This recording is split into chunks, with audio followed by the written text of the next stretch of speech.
normalizamos. En la siguiente página aparece normalizar 50 ohmios y nos aparece un ohmio y punto 4.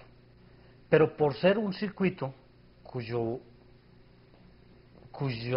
número de ramas es mayor en paralelo y que vamos a utilizar la carta de admitancia por tal motivo, es decir, tenemos 1, 2, 3, 4 ramas en paralelo, lo que debemos hacer es convertir esta normalización de impedancia a normalización de admitancia.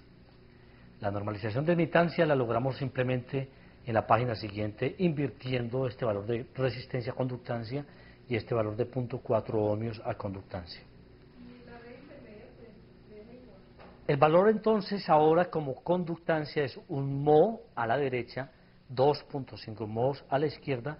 El valor del Q del circuito no cambia porque la realidad es que no hace diferencia el hecho de que el circuito se presente como admitancia o como impedancia. Simplemente hemos facilitado el traslado de estos valores a la carta de Smith. Y enseguida vamos a ver cómo empezamos a generar la primera parte de la red, es decir, cómo vamos a generar la inductancia utilizando Q igual a 6 y la conductancia igual a 1. Generar una inductancia en derivación, como es el caso del problema, es equivalente a hacer lo siguiente. Puesto que tenemos un valor de 1 como conductancia, vamos a partir desde ahí hasta un punto que va a estar definido por el valor del circuito Q igual a 6. ¿Qué es la forma? ¿Cuál es la forma para determinar el punto donde yo debo parar ese viaje a través del círculo de conductancia igual a 1? Es simplemente el valor de la parte imaginaria de este punto sobre la parte real. La parte imaginaria es menos J6 sobre 1 que da Q igual a 6. Es decir, la parte imaginaria sobre la parte real me da a mí el valor del circuito, el valor del Q del circuito. O por debajo, daría lo mismo.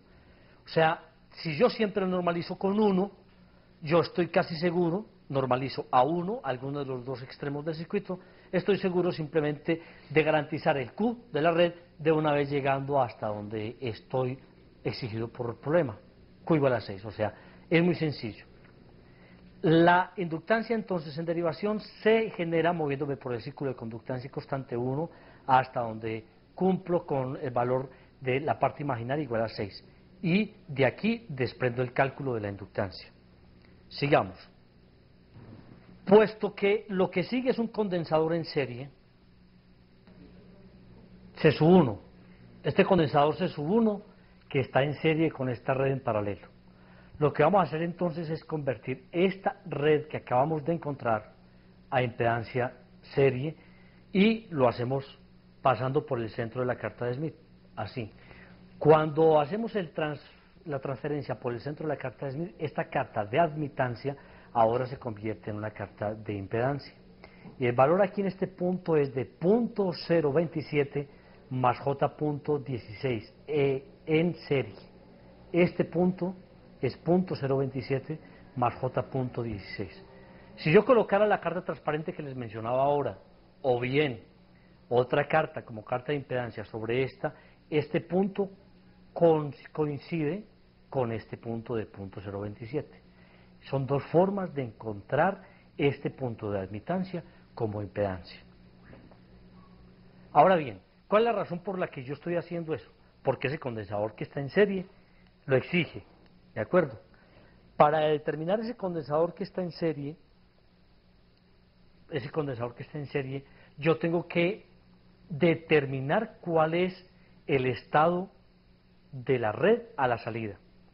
Pongan atención a lo que voy a mostrarles con este círculo de 0.027.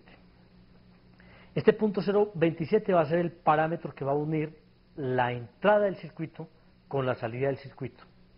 Este es un círculo que voy a dibujar y lo voy a mostrar a continuación. Esta línea punteada que aparece es el círculo de 0.027 montado sobre la carta de admitancia. Esa carta de admitancia obviamente que tiene que hacer en este punto de 1 menos J6, hacer coincidir el valor de la parte real resistiva, punto 027. Estoy diciendo simplemente hasta el momento que este punto lo estoy interpretando como impedancia y como admitancia, y estoy superponiendo una carta sobre la otra. Esta línea punteada es el resultado de la superposición de la carta de impedancia sobre la carta de admitancia. Este círculo que hay aquí en línea punteada negra me permite a mí establecer para dónde voy en la solución del circuito. Cuando yo me mueva sobre este círculo de resistencia constante en esta dirección, estoy generando un condensador. Si me moviera en esta dirección, estaría generando una bobina.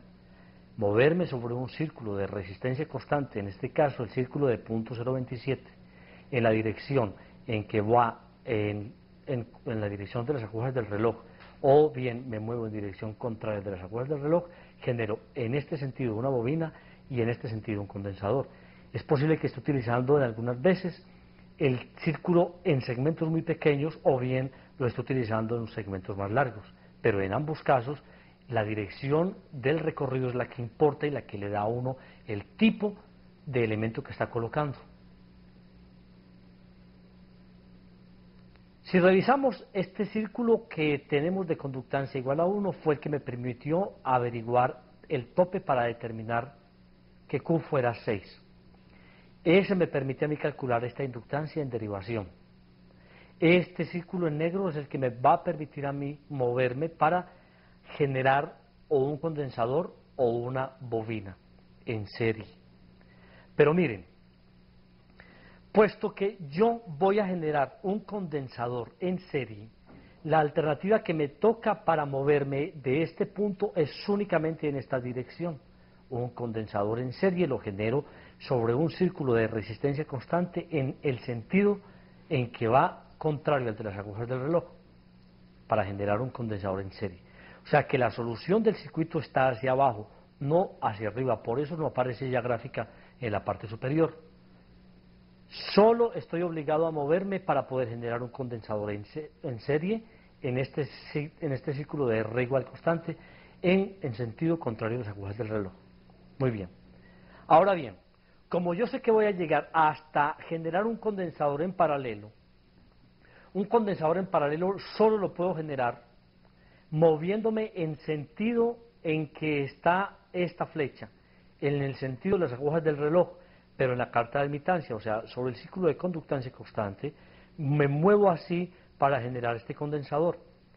Como sé por la normalización que había hecho que tiene que llegar hasta 2.5 mhos, este es el punto de llegada. Y puedo llegar a este punto de 2.5 mhos, o bien viniéndome por la parte inferior hasta acá, o por la parte superior de la carta. Hablo de la parte superior, la mitad hacia arriba, y la parte inferior, la mitad hacia abajo del eje real. Para llegar a este círculo de 2.5 mhos, que es el punto final a donde debo llegar partiendo desde un mho, puedo llegar a este punto, o bien viniéndome por acá, por este círculo, en esta dirección, o bien viniéndome hasta este punto en esta dirección. Solamente hay esas dos direcciones posibles para llegar a este punto. Pero resulta que la dirección que yo tengo que tomar es la que me garantice que lo que estoy generando es un condensador en paralelo.